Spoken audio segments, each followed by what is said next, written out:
SP Imphal East mityeng makhada drug thingba amadi drug lalonba phabagi thabak khuding makta the Youth Voluntary Association a sobat pagaloina mateng panggani haina association asigi president Haji Mukramna phongdokre Imphal East ki Khergaw de lebe association asigi office ta pangthokpa paugi mifam amada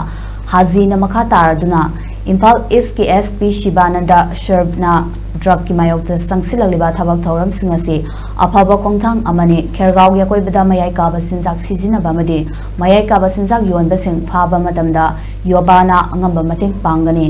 yobana kon ba mafam singalai ba mipum khuding makna police na drug ki mayok ta paikhalakpa thabak thoram khuding makta mateng pangshinduna drug maru phangna muthana ba honami she hairagli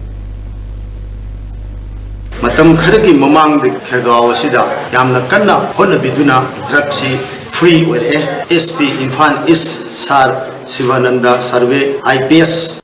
hainai litena thagatsaba phongdokcheri matung tarakpada su Imphal East Police na asugumba drive kya chang pakhungjang kya da ikoigi yuba na automatic support tawjagani Khergaw de leiriba lekai amadi miyam na su Imphal East Police ki drive asida phun support tawbiu haibasi koi yuba gi taraktagi donglukcheri amasung masduga loina na hujik chairau basu lakli itsu lakli asigi su koi yuba gi taraktagi jaipa pongsen bijari